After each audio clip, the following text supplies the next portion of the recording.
تعالى في الكلام المجيد والفرقان الحميد قل لا أسألكم عليه أجرا إلا المودة في القربى صدق الله العظيم وبلغنا رسوله النبي الكريم ونحن على ذلك لمن الشاهدين والشاكرين والحمد لله رب العالمين إن الله وملائكته يصلون على النبي يا أيها الذين آمنوا صلوا عليه وسلموا تسليما اللهم صل على سيدنا محمد وعلى آل سيدنا محمد وصحاب سيدنا محمد وبارك وسلم علیہ.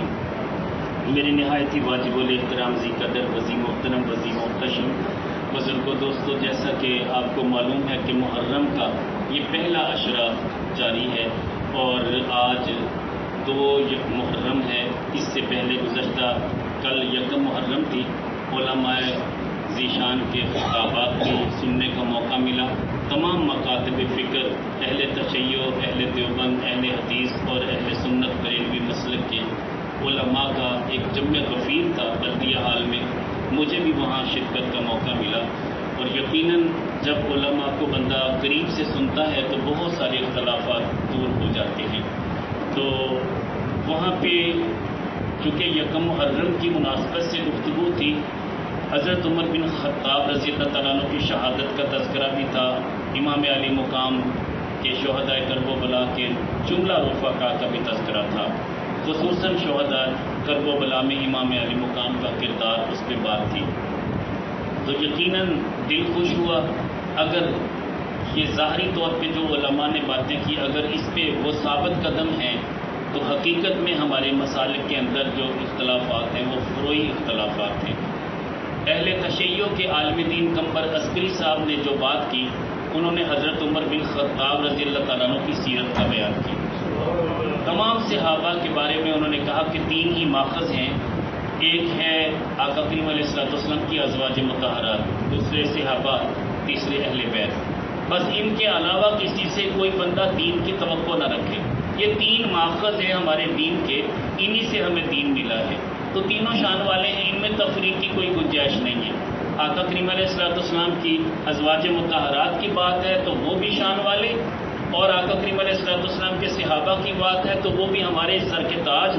اہل بیت کی بات ہے تو حقیقت ہے وہ دل میں راج کرنے والی ہستیاں ہیں. شخص کی زبان سے جو اہل تشیع کے فرقے سے تعلق رکھتا ہے مگر اس نے حق بیان کیا. اس نے کہا کہ ہمارے ان لوگوں کو نہ سنو جو جاہل قسم کے لوگ ہیں، ان لوگوں کو سنو جو علماء سے تعبیر کیے جاتے ہیں. حقیقت یہ ہے کہ نہ ہم صحابہ کا انکار کر سکتے ہیں، نہ ازواج مطہرات کا انکار کر سکتے ہیں، نہ اہل بیت کا انکار کر سکتے ہیں. ہمارے نزدیک بھی وہ بندہ بالکل جاہل ہے، وہ احمق ہے، وہ فاسق و فاجر ہے، وہ دین سے دور ہے، وہ کافر اور مشرک ہے. ایسا بندہ جو ان نفوس قدسیہ کو غلط کہتا ہے. اگر یہ بات زبان کی حد تک ہے اور دل میں نہیں ہے تو یہ منافقت ہے. اگر یہ زبان پہ جو جاری کلمات میں نے اپنے کانوں سے سنے، علماء نے ریکارڈ بھی کیے اور سنا، سچی بات ہے اگر اہل تشیع بھی اس طرح کا عقیدہ رکھیں تو ہمیں ان سے کوئی جھگڑا نہیں ہے. اسی طرح اہل دیوبند انہوں نے امام علی مقام اور خصوصاً انہوں نے صحابہ اور اہل بیت کی آپس کی رشتہ داریاں اور آپس کی محبتوں کو اجاگر کیا اور بڑا لطف آیا. چونکہ باغ والی مسجد کے بہت بڑے خطیب ہیں، انہوں نے بہت اچھے انداز میں خطاب کیا. اسی طرح اہل حدیث مسجد کے حدیث ضیاء صاحب کے بیٹے حبیب الرحمان صاحب، ان کا بیان سنا. وہ بھی بالکل نیوٹرل گفتگو تھی اور سب کو یکجا کرنے کے حوالے سے تھی. اسی طرح قبلہ قاضی بہاج صاحب کا بیان تھا. اسی طرح مفتی حیات قادری صاحب کا بیان تھا. دیگر بہت سارے سماجی اور معاشرتی حوالے سے شخصیات نے بیان کیا. بڑا دل خوش ہوا. آج میں بھی اسی نہج سے اسی میٹنگ کا ایک خلاصہ آپ کے سامنے رکھنا چاہتا ہوں، اور وہ خلاصہ یہ ہے کہ ہم جن جھگڑوں میں پڑے ہوئے ہیں ان جھگڑوں کو کیسے ختم کیا جا سکتا ہے. ان جھگڑوں کو ہم تب ختم کر سکتے ہیں جب ہم اپنی اولاد کو، اپنی نسل کو وہ دین سمجھا دیں جس میں مولا علی شیر خدا کی محبت ابو بکر صدیق کے ساتھ ہے اور حضرت ابو بکر صدیق کا پیار مولا علی شیر خدا کے ساتھ ہے. اور ہم وہ دین اگر اپنے بچوں کو سکھا دیں کہ عمر بن خطاب بھی کیسے اہل بیت کے ساتھ پیار کیا کرتے تھے، عثمان غنی کیسے پیار کیا کرتے تھے، اور مولا علی شیر خدا ان نفوس قدسیہ سے کس طرح پیار کرتے تھے، تو میرا خیال ہے جھگڑے سارے ختم ہو جاتے ہیں. اللہ کرے ایسا ہو جائے. چونکہ یہ 30 سال پہلے کی بات ہے کہ جب بہاڑی میں بھی قتل و غارت تھی اور یہاں تک کہ فرقہ واریت کی آگ نے سب کو اپنی لپیٹ میں لیا ہوا تھا. ملی یکجہتی کونسل امن میں آئی اور یہاں تک کہ اس امن کمیٹی کے جتنے بھی رفقا تھے انہوں نے تمام مسالک کو ایک پلیٹ فارم پہ جمع کر کے بہت اچھا کردار ادا کیا اور آج تک دوبارہ ہمارے بہاڑی میں کبھی اس طرح کا انتشار نہیں ہوا. دل خوش ہوا. سچی بات تو یہ ہے کہ میں وہ چند باتیں آپ کے گوش گزار کرنا چاہتا ہوں، اگرچہ آپ نے وہ پہلے بھی سنی ہوئی ہیں لیکن کچھ باتیں پرانی والی ہوں گی، کچھ نئی ہوں گی جو میں نے پہلے نہیں پڑھ رکھی تھی، پہلے نہیں سنی تھی، وہ بھی آپ کو پیش کروں گا تو یقیناً آپ کا دل بھی خوش ہو جائے گا. حضرت سیدنا ابوبکر صدیق رضی اللہ تعالیٰ عنہ اہل بیت کے ساتھ کتنا پیار کرتے تھے اس بات کا اندازہ آپ اس واقعے سے لگا لیجئے کہ ایک دن صحابہ مسجد سے باہر تشریف لا رہے. حضرت سیدنا ابوبکر صدیق رضی اللہ تعالیٰ عنہ آپ بھی صحابہ کے ساتھ آ رہے. ننھے شہزادے مسجد نبوی کے باہر کھیلتے ہوئے نظر آئے. حضرت ابوبکر صدیق رضی اللہ تعالیٰ عنہ ان کو اٹھا لیتے ہیں، ان کے کبھی رخساروں کا بوسہ لیتے ہیں، کبھی پیشانی کا بوسہ لیتے ہیں، کبھی ہونٹوں کو چومتے ہیں. صحابہ نے پوچھا ابوبکر ان سے اتنا پیار، یہ تو آپ کے شہزادے تو نہیں ہیں، آپ تو اپنے بچوں سے بڑھ کے ان سے پیار کرتے ہو. کہنے لگے کہ تمہیں پتہ ہے اللہ کے نبی نے ان کو چوما ہے، اللہ کے نبی ان سے پیار کرتے تھے، میں کون ہوتا ہوں ابو قحافہ کے بیٹے کی کیا مجال ہے ان سے پیار نہ کرے. یہ ہے حضرت سیدنا ابوبکر صدیق رضی اللہ تعالیٰ عنہ کا اہل بیت کے ساتھ پیار. حضرت عمر بن خطاب رضی اللہ تعالیٰ عنہ کو دیکھتے ہیں آپ کتنا پیار کرتے. حضرت عمر بن خطاب رضی اللہ تعالیٰ عنہ منبر پہ تشریف فرما ہے اور حضرت امام علی مقام امام حسین رضی اللہ تعالیٰ عنہ ابھی چھوٹی عمر کے ہیں لیکن اتنے ناسمجھ بھی نہیں ہیں، سمجھدار ہیں. مولا علی شیر خدا بھی ساتھ ہیں. تو جب منبر پہ حضرت عمر بن خطاب رضی اللہ تعالیٰ عنہ کو دیکھتے ہیں تو بلند آواز سے کہتے ہیں کہ اے عمر آپ امیر المومنین ہوں گے لیکن یہ منبر میرے نانا ابو کا ہے تو میرے نانا ابو کا منبر خالی کر دو. یہ بات برجستہ کہیں مولا علی شیر خدا رضی اللہ تعالیٰ عنہ ساتھ تھے، ہنس پڑے اور فرماتے ہیں کہ اے عمر میں نے اسے نہیں کہا، یہ اپنے طور پہ کہہ رہا ہے، یہ میں نے یہ بات نہیں کی، یہ اپنے طور پہ کہہ رہا ہے، کہیں آپ مجھ پہ گمان نہ کر لینا کہ شاید میں نے سکھایا. یہ برجستہ یہ کہہ رہا ہے، اسے پتہ ہے کہ یہ اس کے نانا ابو کا منبر ہے. حضرت عمر بن خطاب رضی اللہ تعالیٰ عنہ غصے نہیں ہوئے، ناراض نہیں ہوئے بلکہ منبر سے نیچے اترے، شہزادے کو اٹھایا، پیار کیا، کہتے کہ اے پیارے شہزادے واقعی یہ تیرے نانا کا منبر ہے، میرے نانا کا تو منبر ہے ہی نہیں، نہ میرے نانا اس قابل تھے کہ ان کا منبر ہوتا، منبر تو تیرے نانا کا ہے. تو اے حسین اگر تو اپنے نانا کے منبر پہ مجھے بٹھا دے تو قیامت تک مجھے کوئی اتارے گا نہیں. تو امام علی مقام ہاتھ پکڑتے ہیں، کہتے ہیں عمر میں تجھے اس منبر پہ بٹھاتا ہوں، آج کے بعد کوئی نہیں اتارے گا. بات یہ کتنا پیار اور کتنی محبت بندہ تصور میں اگر اس بات کو لائے کہ حقیقت یہ ہے کہ آج ہمارے ہاں اگر کوئی بچہ اس طرح کی بات کر دیتا ہے ہم تو بدگمانی کر لیتے ہیں کہ شاید اس کے والدین نے اسے سکھایا، حالانکہ وہ بھی کتنے کھلے دل والے تھے. حضرت عمر بن خطاب رضی اللہ تعالیٰ عنہ کتنا پیار کیا کرتے تھے. ابھی ہمارے قبلہ علامہ مفتی بلال صاحب نے بھی، ڈاکٹر صاحب نے بھی بڑی پیاری بات کی کہ 1000 کی بجائے ان کو 10-10 ہزار اشرفیاں، اپنے صاحبزادے کے لیے 1000 اشرفی. اچھا صاحبزادے اس وقت نہیں بولے، گھر گئے تو اپنی امی جان سے جا کے بات کرتے ہیں کہ امی جان یہ کیا انصاف ہوا کہ میں وہ ہوں جس نے جنگوں میں بھی حصہ لیا ہے جبکہ یہ شہزادے تو ابھی بہت چھوٹے تھے، ان کو تو اتنا موقع نہیں ملا، لیکن میرے ابو جان نے انصاف نہیں کیا، ان کو 10-10 ہزار اشرفیاں اور مجھے صرف 1000. یہ روایتیں مختلف ہیں چونکہ مختلف اوقات میں ایسا ممکن ہے. میں نے جو پڑھا ہے وہ یہ تھا کہ 1000 اشرفیاں ان کو تھی، 2000 ان کو تھی، ڈبل اشرفیاں تھیں. لیکن چونکہ واقعات تاریخ میں رقم ہے، ایک بار واقعہ نہیں ہوا، کئی بار ہو چکا ہوگا، ممکن ہے مال غنیمت کئی مرتبہ اسی طرح بانٹنے کے دوران حضرت عمر بن خطاب جو عدل کے دائی ہیں مگر انہوں نے یہاں پہ انصاف نہیں، یہاں پہ وہ محبت کا اظہار کیا جو اہل بیت کا حق ہے. تو کیسے اظہار کیا؟ اپنے شہزادے سے بڑھ کے ان کو عطا کیا. شہزادہ اپنی ماں سے کہتا ہے کہ یہ میرے ساتھ اچھا نہیں کیا، ماں بھی کہتی کہ چلے تیرے ابو جب گھر آئیں گے نا تو میں بات کروں گی. جب بات ہوتی ہے تو آپ کہتے ہیں کہ بالکل ایسا ہی ہوا، میں نے اسی طرح ان کو اس سے 10 گنا زیادہ دیا، اس سے 2 گنا زیادہ دیا. لیکن بات یہ ہے اس سے ذرا پوچھو تو جو ان کا والد ہے اس جیسا تیرا والد ہے؟ جو ان کا نانا ہے اس جیسا تیرا نانا ہے، جو ان کی نانی ہے اس جیسی تیری نانی ہے. اب یہ ساری باتیں حضرت عمر بن خطاب اپنی اہلیہ محترمہ کے سامنے کہہ رہے ہیں، اور اہلیہ محترمہ بھی کہہ رہی واقعی ان جیسا تو کوئی بھی نہیں ہو سکتا. یہ ہے ان گھرانوں کے اندر پیار. حضرت عمر بن خطاب رضی اللہ تعالیٰ عنہ جب اور شہنشاہ اسرا کی جو شہزادی ہے، بادشاہ جو تھا یزدگن کے نام سے مشہور تھا، اس کی بیٹی گرفتار ہو کے آتی ہے. وہ شہزادی ہے اور بادشاہ کی بیٹی ہے، تو اصول بھی یہی تھا کہ شہزادی کو کسی شہزادے کے ساتھ اس کا نکاح کیا جاتا. تو سارے دوستوں نے مل کے صحابہ نے عرض کی کہ حضور یہ شہزادے کے لیے رکھ لی. ان کے ذہن میں اور گمان میں یہ تھا کہ عبداللہ بن عمر کے نکاح میں دے دیں گے، کیونکہ وقت کا خلیفہ امیر المومنین عمر بن خطاب، ان کا جو شہزادہ عبداللہ بن عمر ہے تو وہی اس کا زیادہ حقدار ہے. حضرت عمر بن خطاب رضی اللہ تعالیٰ عنہ کہتے ہیں کہ یہ شہزادی واقعی میں شہزادے کو دوں گا. سارے صحابہ بھی بڑے تجسس سے دیکھ رہے ہیں. کسی کے ذہن میں یہ ہے کہ عبداللہ بن عمر کو دیں گے، کسی کے ذہن میں یہ ہے کہ ممکن ہے کہ ان کا خیال کسی اور شہزادے کی طرف ہو. حضرت امام علی مقام امام حمام امام حسین کو بلاتے ہیں، کہتے ہیں کہ یہ شہزادی آپ کے حصے میں ہے، آپ اس سے نکاح کریں. اس شہزادی کا نام تھا شہر بانو، اور اس سے پیدا ہونے والی اولاد کیا ہے ان کو کہتے ہیں امام زین العابدین. وہ عابد بیمار کے لقب سے مشہور ہوئے، کرب و بلا کے میدان سے بچ کے آئے، اور وہ یہاں تک کہ امام علی مقام امام حسین نے ان کو ارادتاً چھوڑ دیا کہ بیمار تھے، بیماری کی حالت میں ان کو جنگ کرنے کی اجازت نہ دی، اور کہا کہ اے شہزادے ہماری نسل کی بقا کے لیے تیرا باقی رہنا ضروری ہے. اسے واپس بھیجا گیا. یہ وہی امام زین العابدین ہیں رضی اللہ تعالیٰ عنہ جو 100 گھروں کا خرچ اٹھایا کرتے تھے. تھیلیاں بناتے اشرفیوں کی اور رات کی تاریکی میں گھروں میں پھینک دیا کرتے تھے. کسی گھر والے کو پتہ بھی نہ چلتا کہ یہ اشرفیوں کی تھیلیاں ہمارے گھر میں کون پھینک کے جاتا ہے. جب ان کا انتقال ہوا تو اشرفیوں کی تھیلیاں آنا بند ہوئیں. پھر گھر والوں کو تجسس ہوا، ایک دوسرے کے ساتھ بات کی، پتہ چلا کہ سب کے گھروں میں وہاں وہ تھیلیاں نہیں آتی. یقیناً یہ حضرت امام زین العابدین کا ہی وطیرہ تھا. حضرت امام زین العابدین رضی اللہ تعالیٰ عنہ یہ زین العابدین کیوں کہلائے؟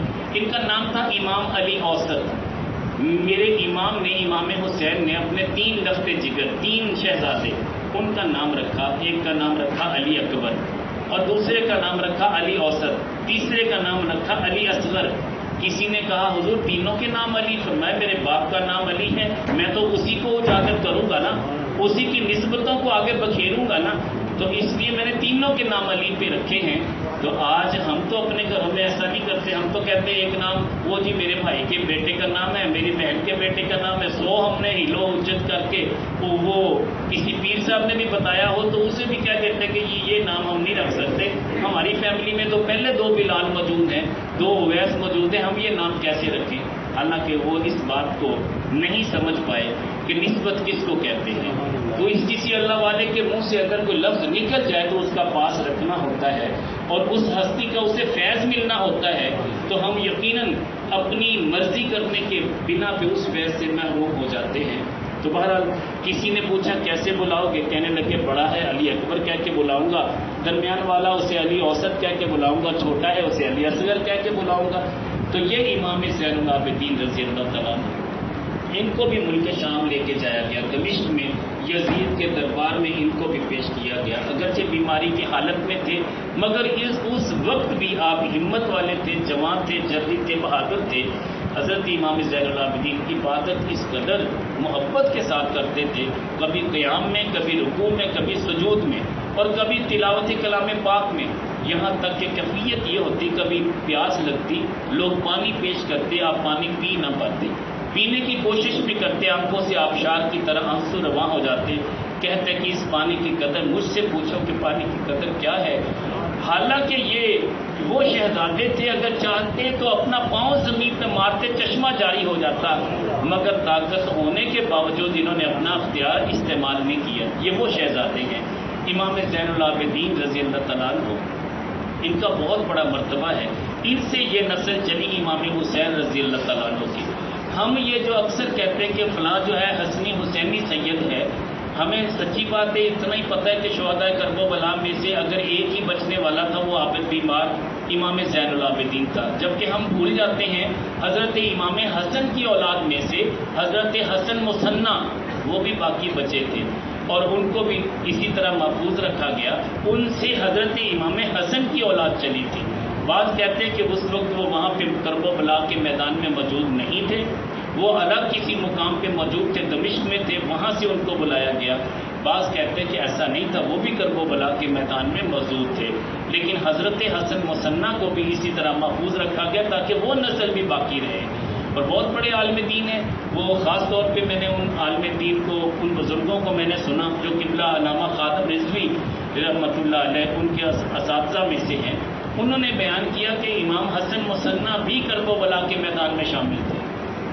پتہ یہ چلا یہ نجیب الطرفین امام حسن امام حسین کی جو آپس کی اولاد ہے، یہ دونوں شہزادوں کی اولاد، ایک کی حسن مثنیٰ سے اولاد چلی، ایک کی حضرت امام زین العابدین سے چلی. اس طرح حضور غوث پاک نجیب الطرفین کہلائے اور حسنی حسینی سید کہلائے. تو آگے چلتے ہیں. حضرت عمر بن خطاب رضی اللہ تعالیٰ عنہ کس طرح پیار کیا کرتے تھے. حضرت عمر بن خطاب رضی اللہ تعالیٰ عنہ، ان کے نکاح میں مولا علی شیر خدا کی ایک صاحبزادی تھی جن کا نام تھا ام کلثوم. یہ ام کلثوم وہی تھی جب آپ ایک مسافر کو جو رات کے وقت قیام کرتا ہے اور پڑاؤ ڈال کے بیٹھا ہوتا ہے، خیمے کے باہر ہے، پریشان ہے، آپ رات کو گشت کرتے کرتے اس کے پاس جاتے ہیں تو اس سے پوچھتے ہیں کہ بھائی کس لیے بیٹھے ہو؟ کہتے آیا تو امیر المومنین سے ملاقات کے لیے تھا، رات ہو گئی، اب میں صبح ان کو تلاش کروں گا، لیکن اس وقت مشکل یہ ہے کہ میری بیوی کو درد ذہن شروع ہو چکا ہے، ڈلیوری کا مسئلہ ہے، میں نہیں جانتا کہ دائیا کا گھر کہاں ہے، آپ فرماتے ہیں یہ انتظام تو میں کر دیتا ہوں. آپ حضرت ام کلثوم جو مولا علی شیر خدا کی صاحبزادی ہیں، حضرت عمر بن خطاب کے نکاح میں تھی، ان کو لے کے آتے ہیں اور انہیں کہتے ہیں کہ آج ایک نیکی کا وقت آ چکا ہے، آپ وہ نیکی کریں گے تو اس کا اجر پائیں گے. تو حضرت ام کلثوم تشریف لاتی ہیں، خیمے میں آ کے وہ ڈلیوری کرواتی ہیں اور اندر سے آواز دیتی ہے امیر المومنین اپنے بھائی کو خوشخبری دیجیے کہ اللہ نے آپ کے بھائی کو بیٹے سے نوازا ہے. تو جب اس نے یہ سنا کہ امیر المومنین تو یہ ہے، وہ قدموں میں پڑ گیا کہ حضور میں تو اس امیر المومنین کا تصور بھی نہیں کر پا رہا تھا کہ کل کیسے ملاقات ہوگی، لیکن قربان جاؤں آپ تو وہ ہیں جو رات کو رعایا کی اتنی خبر گیری کرتے ہیں، اتنا خیال رکھنے والے. حضرت عمر بن خطاب رضی اللہ تعالیٰ عنہ بے حد خیال رکھنے والے تھے. اور سچی بات تو یہ ہے جب میرے کریم آقا علیہ الصلوۃ والسلام نے امام حسین کو اپنے کاندھوں پہ بٹھایا ہوا تھا اور زلفوں کو پکڑا ہوا تھا، حضرت عمر بن خطاب سامنے سے آتے ہیں، کہتے ہیں کہ سواری کتنی اچھی ہے. میرے کریم آقا علیہ الصلوۃ والسلام فرماتے ہیں عمر سواری کو دیکھتے سوار کو نہیں دیکھتے، وہ کتنا اچھا ہے. میرے کریم آقا علیہ الصلوۃ والسلام اتنا پیار کرتے تھے اپنے نوازوں سے، اتنا پیار کرتے تھے، کبھی زبان مبارک کو چوسا کرتے تھے، کبھی رخسار پہ پیار کرتے، کبھی پیشانی کا بوسہ لیتے اور اکثر گردن کا بھی بوسہ لیا کرتے تھے. صحابہ فرماتے ہیں کہ جب گردن کا بوسہ لیتے ہمیں اس کی حکمت کی سمجھ نہیں آ رہی تھی، مگر جب میرے کریم آقا علیہ الصلوۃ والسلام نے فرمایا میری امت ہی اسے شہید کر دے گی، پھر سمجھ میں آ گیا کہ ان کا گلا کاٹ دیا جائے گا. حقیقت یہ ہے کہ ام سلمہ کو میرے کریم آقا علیہ الصلوۃ والسلام نے وہ مٹی دی تھی، اور یہ بھی میرے کریم آقا علیہ الصلوۃ والسلام کے حقیقت میں علم غیب کی طرف اشارہ ہے کہ آپ نے کسی اور زوجہ محترمہ کو یہ مٹی نہیں دی، اس لیے کہ آپ جانتے تھے کہ جب کرب و بلا کا واقعہ ظہور پذیر ہوگا تو حضرت ام سلمہ اس وقت موجود ہوگی. ایسا ہی ہوا. حضرت ام سلمہ رضی اللہ تعالیٰ عنہ کا بیان ہے کہ میں اس وقت سو رہی تھی جب میں نے آقا کریم علیہ الصلوۃ والسلام کو خواب میں دیکھا کہ بال پراگندہ ہیں، مٹی اور گرد لگی ہوئی ہے. میں نے اچانک اس حالت میں سرکار کو دیکھا، میں نے عرض کی حضور یہ آپ کی کیسی حالت ہے؟ تو میں ابھی کرب و بلا کے میدان سے آیا ہوں، میرے نواسے کو میری ہی امت نے شہید کر دیا ہے. پتہ تو پہلے سے تھا، یہ طے شدہ پروگرام تھا. یہ کرب و بلا کا واقعہ تو اچانک نہیں ہوا، باقاعدہ ایک کردار اور باقاعدہ ایک واقعہ اس لیول پہ کہ جس کی تیاری کے لیے امام علی مقام کو ماں نے اپنی چھاتیوں سے دودھ پلایا، اور یہاں تک کہ ان کو ان مشقتوں سے بچپن سے ہی عادی کر دیا گیا تھا. اور یہاں تک کہ حضرت امام علی مقام کے لیے میرے کریم آقا علیہ الصلوۃ والسلام ہمیشہ دعا کیا کرتے تھے اللہم آت الحسین صبرا و اجرا، اے اللہ میرے حسین کو صبر بھی دینا، اجر بھی دینا. یہ بات نہیں آئی کہ یا اللہ اس تکلیف کو مؤخر کر دے، یا اللہ تو چاہے تو کن کہنے پہ قادر ہے، یہ کرب و بلا کا جو واقعہ ہونا ہے اسے مؤخر کر دے، اسے ختم کر دے، میرے شہزادے کو کچھ نہیں ہونا چاہیے۔ آج ہم تو جب بھی دعا کے لیے جاتے ہیں، کسی پیر صاحب کے پاس بھی جائیں تو بڑے مان کے ساتھ کہتے ہیں کہ حضور ہم آپ کے پاس آ گئے، آپ کے ہوتے ہوئے ہمارے بچے کو تکلیف نہیں ہونی چاہیے۔ یہ کتنا بڑا مان ہے۔ مگر میں کہتا ہوں اللہ کے پیارے نبی صلی اللہ علیہ وسلم کو دیکھیے، جب سیدہ رقیہ رضی اللہ تعالیٰ عنہ، ان کا بیٹا حضرت عبداللہ جو عثمان غنی رضی اللہ تعالیٰ عنہ سے پیدا ہوا تھا، وہ موجود ہے، ابھی 4-5 سال عمر ہے، لیکن مرغ کے ساتھ کھیل رہا ہے، مرغے نے چونچ ماری اور آنکھ میں زخم ہوا، اس زخم سے وہ اتنی کیفیت بڑھی کہ وہ زخموں کی تاب نہ لا سکا، زخم اتنا خراب ہو گیا یہاں تک کہ آخری سانسیں لینے لگا۔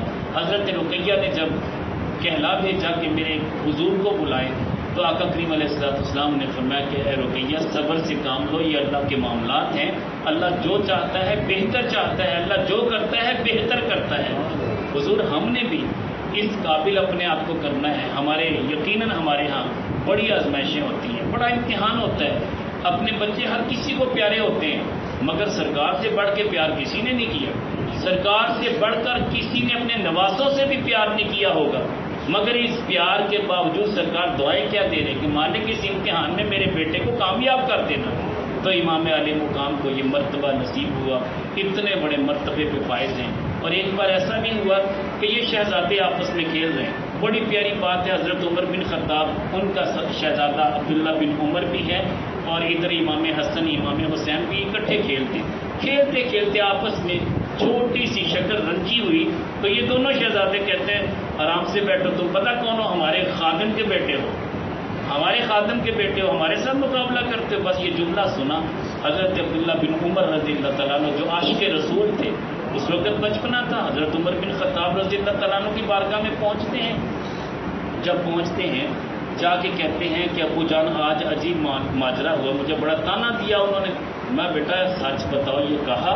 اب یہ بیٹا سمجھ رہا کہ ابھی بدلہ لیں گے جا کے، کہتے ہیں ہاں اللہ کی قسم انہوں نے یہ کہا کہ عمر تو ہمارے خادم ہیں، عمر تو ہمارے گھر کے رکھوالے ہیں، ہمارے سیکورٹی گارڈ ہیں، ہمارے تو رکھوالے ہیں، اس طرح کی بات کہی۔ پنجابی میں جس کو ہم کہتے ہیں وہ ہمارے گولے ہیں، اس طرح کے لفظ کہے۔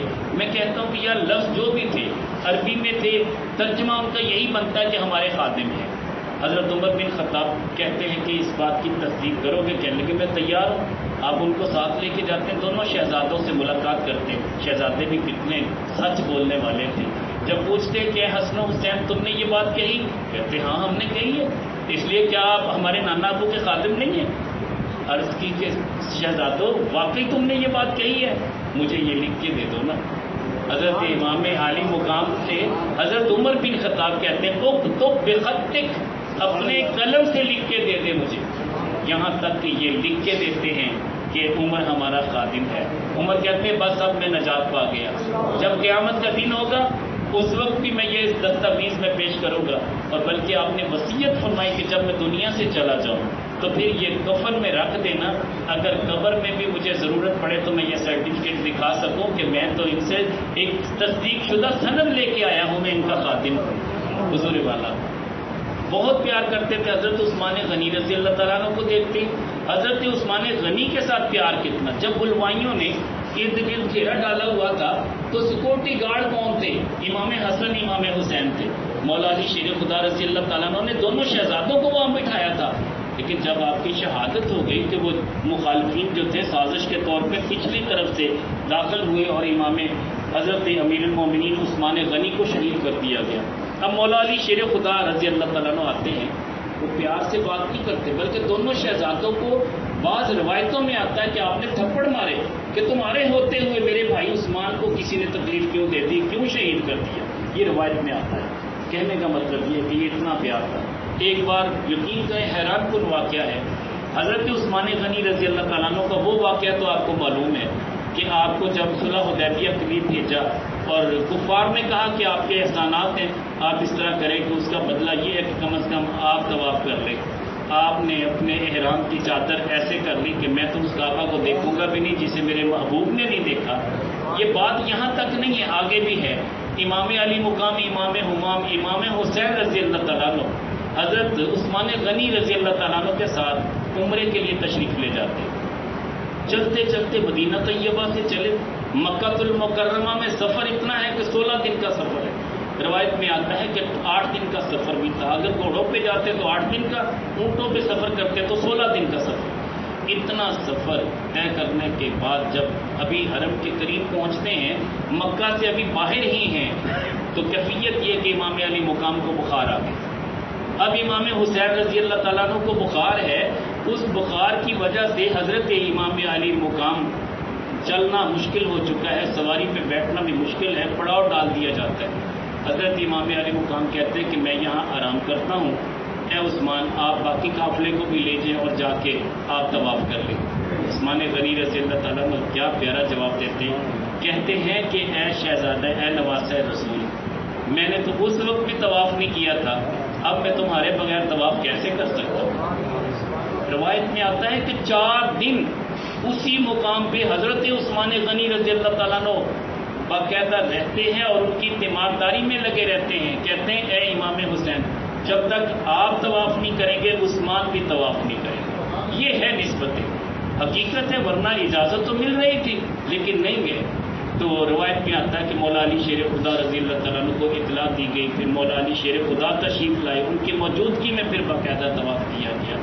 تو اتنا پیار تھا. حضرت ابو ہریرہ رضی اللہ تعالیٰ عنہ کو دیکھتے ہیں کتنا پیار کرتے تھے.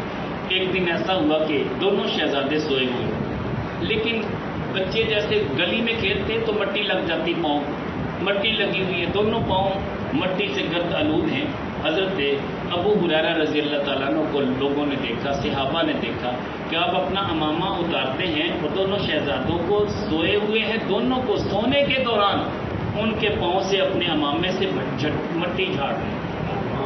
اچانک امام علی مقام بیدار ہو جاتے ہیں. کہتے ہیں انکل، چچا جان، آج تو انکل کہتے ہیں لیکن بہرحال اس وقت کہا چچا جان آپ یہ کیا کر رہے ہیں.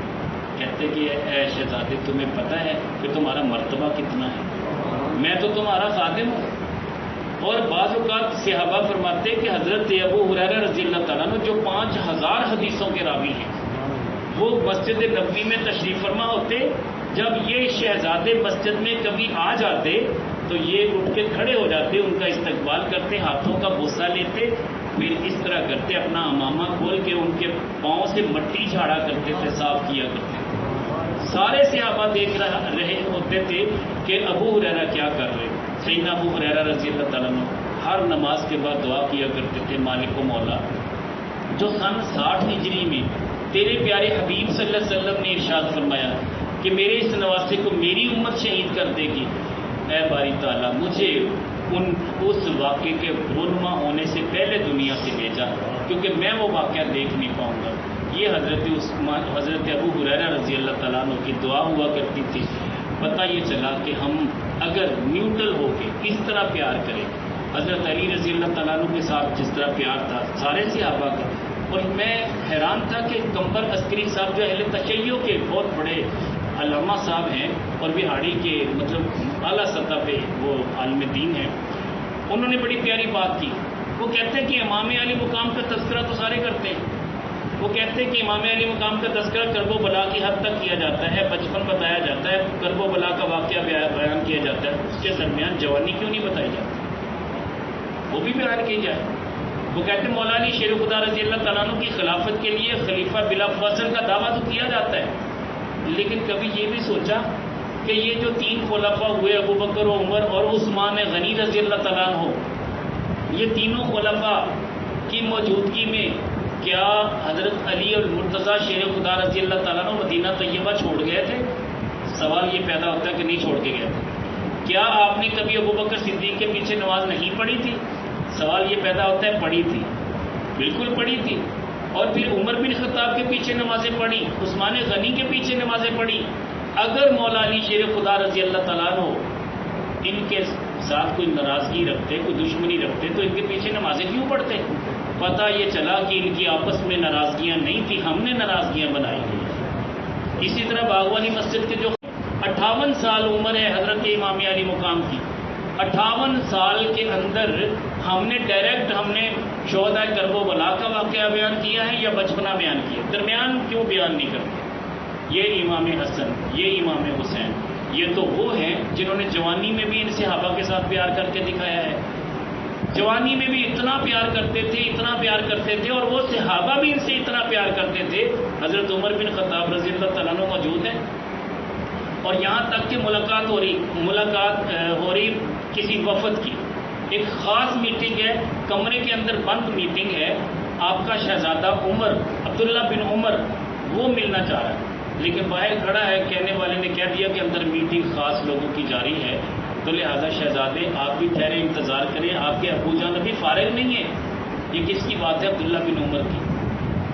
کیوں کہ ہے تو باپ امیر المومنین کے مرتبے پہ فائز ہے، مگر اندر جانے کی اسے بھی اجازت نہیں ہے. اتنے میں امام حسین آ جاتے ہیں رضی اللہ تعالیٰ.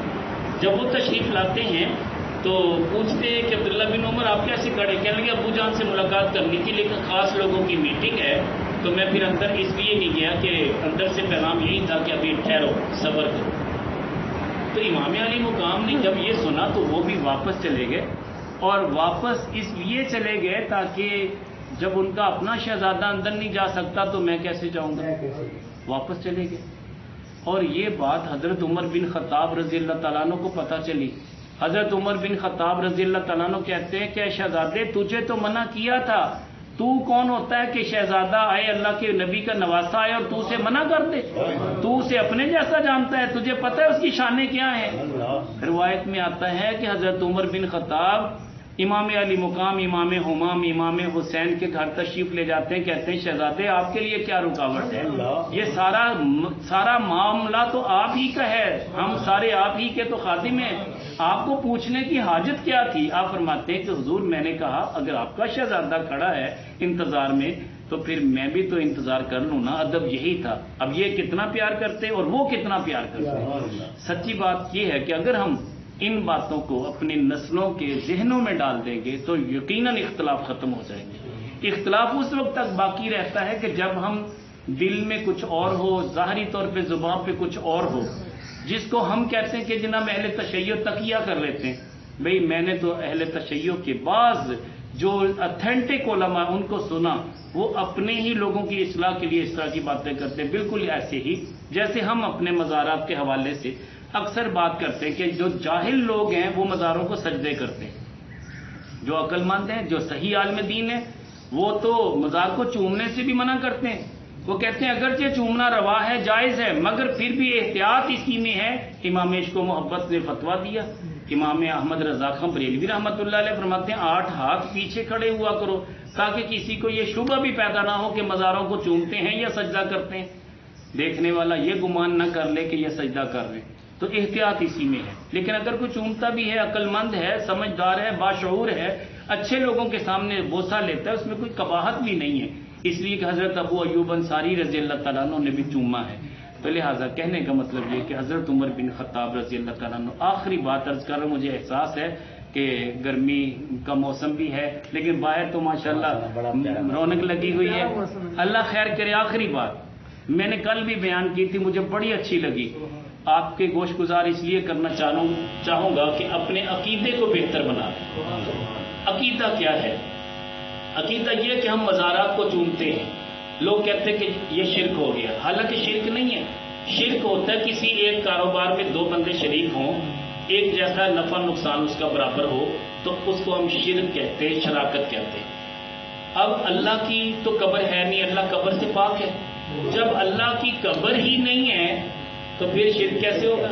پتہ یہ چلا جس کی قبر ہے وہ رب ہو نہیں سکتا، جس کی قبر نہیں ہے وہی رب ہے. وہ حیٌ ہے، وہ قیوم ہے، اس کی تو قبر ہے ہی نہیں، قبر کا سوال ہی پیدا نہیں ہوتا. جب رب کی قبر ہی نہیں ہے تو شرک کیسے ہوگا؟ شرک تو تب ہوگا ایک قبر رب کی ہے، جیسا عمل اس کے ساتھ کیا جائے ویسا کسی اور کے ساتھ کیا جائے تب شرک ہوتا ہے. پتہ یہ چلا جو قبروں کو چومتے ہیں وہ عبادت نہیں کرتے، وہ محبت کے ساتھ چومتے ہیں. تو رب کی تو چونکہ قبر ہی نہیں ہے لہذا شرک کا شائبہ بھی پیدا نہیں ہوتا. میرے کریم آقا علیہ الصلوۃ والسلام نے فرمایا میری امت پہ اب مجھے کوئی گمان ایسا نہیں ہے کہ میری امت بعد میں مشرک ہو جائے گی، ایسا نہیں ہوتا. قیامت تک میری امت کی یہ گارنٹی میں محمد عرفی دے رہا ہوں، میری امت کبھی شرک پہ جمع نہیں ہوگی. ہاں کچھ جاہل لوگ ہوتے ہیں، ہر مسلک میں ہوتے ہیں، ان کی جہالت کی بنا پہ مسلک کو برا بھلا کہا جاتا ہے، تو لہذا ان سے بچنا چاہیے۔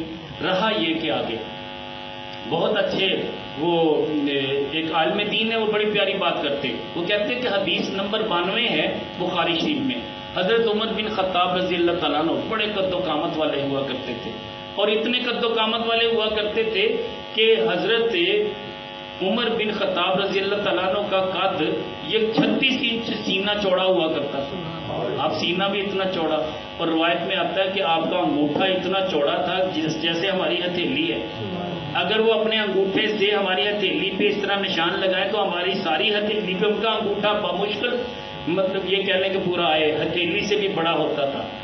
اب اتنا تو ان کا قد و کاٹ، لیکن آقا کریم علیہ الصلوۃ والسلام کی بارگاہ میں ان کی عاجزی کیسے تھی، یہ روایت میں نے کل علامہ صاحب کے حوالے سے بیان کی تھی۔ وہ کیا ہے، وہ کہتے ہیں جب اللہ کے نبی صلی اللہ علیہ وسلم کی بارگاہ میں آتے، حضرت عمر بن خطاب رضی اللہ تعالیٰ عنہ سرکار کو دیکھتے کہ سرکار مدینہ صلی اللہ علیہ وسلم تشریف فرمائے، اب سلام کیسے کرتے تھے، دور سے ایسے سلام نہیں کرتے تھے، صرف ہاتھوں کو چوم کے نہیں کرتے تھے، بلکہ حضرت عمر بن خطاب رضی اللہ تعالیٰ عنہ اپنے گھٹنے زمین پہ لگا دیتے۔ اب جب بندہ گھٹنے زمین پہ لگاتا ہے تو کیفیت کیسی ہوتی، جیسے سجدے میں جا رہا ہے، اور اس کے بعد اپنی کونیاں زمین پہ رکھ دیتے، اب یہ گھٹنے بھی زمین پہ، کونیاں بھی زمین پہ، ایسے عرض کرتے حضور السلام علیکم۔ مجھے بتائیے یہ کتنا جھکنا ہے۔ قرآن کہہ رہا ہے واخفض لہما جناح الذل، اپنے والدین کے لیے اپنے بازوؤں کو جھکا دو۔ بعض ایسے لوگ بھی ہیں کہتے ہیں باپ سے بھی ملو تو ایک ہاتھ سے ملو، اکڑ کے ملو، یا کسی کے آگے جھکنا شرک ہے، وہ جاہل ہے، انہیں کیا پتا۔ اگر قرآن کے لفظوں کو نہیں سمجھ پائے تو اور کیا سمجھیں گے۔ قرآن کہہ رہا ہے کہ اپنے بازوؤں کو اپنے والدین کے لیے جھکا دو، اپنے آپ کو نیچا کر لو، جھک جاؤ، سر کو بھی نیچا کر لو، جھک جاؤ، اکڑ کے بات نہ کرو ماں باپ کے ساتھ۔ لیکن اللہ کے نبی کی بارگاہ میں حضرت عمر بن خطاب نے تو جھک کے دکھا دیا کیسے جھکنا ہے، کہ گھٹنے بھی زمین پہ، کونیاں بھی زمین پہ، پھر ہاتھ جوڑ کے سرکار کی بارگاہ میں بات کرتے۔ رات میں نے جو واقعہ پڑھا وہ یہ تھا، غدیر خم کے موقع پر حضرت علی رضی اللہ تعالیٰ عنہ کی شان میرے کریم آقا علیہ الصلوۃ والسلام نے بیان فرمائی۔ ہوا یہ تھا کہ چادروں کی تقسیم کا معاملہ تھا، کسی نے اعتراض کیا کہ مولا علی شیر خدا نے اپنے طور پہ چادریں کچھ لوگوں کو دی، کیوں دی؟ مال غنیمت کا چاہیے، یہ تھا ایک ہی جگہ پہ آتا، سرکار خود تقسیم کرتے۔ مولا علی شیر خدا رضی اللہ تعالیٰ عنہ نے اپنا ثواب دیتی اختیار کیوں استعمال کیا؟ آقا کریم علیہ الصلوۃ والسلام کی طبیعت پہ گراں گزرا کہ میرے علی کے بارے میں ان کی عجیب بدگمانی ہے۔ سرکار جلال میں آ گئے، سرکار فرماتے ہیں تمہیں پتہ ہے کہ علی کون ہے؟ سرکار نے بازو پکڑا، فرمایا من کنت مولا ہو فہذا علی مولا، جس کا میں آقا ہوں علی بھی اس کا آقا ہے۔ اتنے جلال میں تھے، اتنے جلال میں تھے کہ حضرت عمر بن خطاب رضی اللہ تعالیٰ عنہ حضرت ابو بکر صدیق فرماتے ہیں اپنے گھٹنے زمین پہ لگا دیتے، کونیاں زمین پہ بچھا دیتے، ہاتھ باندھ کے عرض کرتے ہیں حضور آپ بس کریں، ہم مانتے ہیں ہم علی کے بھی غلام ہیں، آپ کے بھی غلام ہیں، علی بھی ہمارا آقا، آپ بھی ہمارے آقا ہیں۔ حضور اس طرح ادب کرتے تھے صحابہ۔ ہم نے تو عجیب بات ہے کسی بزرگ کے سامنے ہاتھ باندھ کے ایسے کھڑے ہو گئے، کہتے ہیں یہ شرک کر رہے بھئی، اگر تھوڑا سا اور جھک گیا بھی یہ بھی شرک ہو ہے، حالانکہ یہ شرک نہیں ہے۔ شرک تب ہے جب بندہ اللہ کو سجدہ کر رہا ہے، اس سجدے کی مانند کسی اور کو سجدہ کرے، یہ پاؤں بھی زمین پہ لگیں، گھٹنے بھی زمین پہ لگیں، اور پھر یہ ہاتھ بھی زمین پہ لگیں، اور یہ ناک بھی زمین پہ لگے، پیشانی بھی، یہ 8 اعضاء جب تک سجدے میں نہیں لگتے سجدہ نہیں ہوتا۔ کیا آپ کھڑے کھڑے سجدہ کرتے؟ نہیں کر سکتے۔ ہاں، لیکن جو بالکل تندرست بندہ ہے اس کے لیے 8 اعضاء کا زمین پہ لگنا ضروری ہے، پاؤں کی انگلیوں کے پیٹ زمین پہ لگنا ضروری ہے، گھٹنوں کا لگنا ضروری ہے، ہاتھوں کا لگنا ضروری ہے، ناک کا لگنا ضروری ہے، پیشانی کا لگنا ضروری ہے۔ تو جب ہم کسی مزار کا بوسہ لیتے کھڑے کھڑے، ہم مزار شریف کا بوسہ لے رہے ہوتے، دیکھنے والا کہتا ہے یہ سجدے کر رہے بھئی اللہ کے بندے تمہیں سجدے کی تعریف کا ہی نہیں پتا سجدہ کیا ہے۔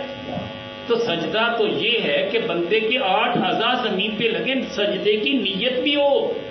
میں کہتا ہوں کہ ایک بندہ ایسے ہی سجدے میں پڑا ہوا ہو، اس کی سجدے کی نیت نہیں ہے، کیا اسے اجر ملے گا؟ نہیں ملے گا۔ جب نیت ہے تو پھر سجدے کا اجر ملے گا۔ تو لہٰذا ہمیں چاہیے کہ ہم اپنے بچوں کو صحابہ اور اہل بیت کی محبت سکھائیں، آپس میں ان کے واقعات سنایا کریں. یہ جو گفتگو ہوتی ہے یہ میرے پاس ریکارڈنگ بھی ہے, چینل پہ بھی موجود ہے. آپ چینل ڈاؤن لوڈ کریں, سبسکرائب کریں اس کو. اس کے بعد یہ بیانات اپنے بچوں کو سنایا کریں. جو واٹس ایپ گروپ میں شامل ہیں وہ تو سنتے ہی ہیں.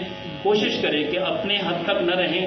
قوا انفسکم واہلیکم نارا, اپنے آپ کو بھی اہل و عیال کو بھی دوزخ کی آگ سے ہم نے بچانا ہے. یقیناً ہمارے بچے راندہ درگاہ ہو جائیں گے اگر عقیدے کی اصلاح ہم نہ کر پائے. اللہ تعالی ہمیں توفیق دے. اللہم صلی وسلم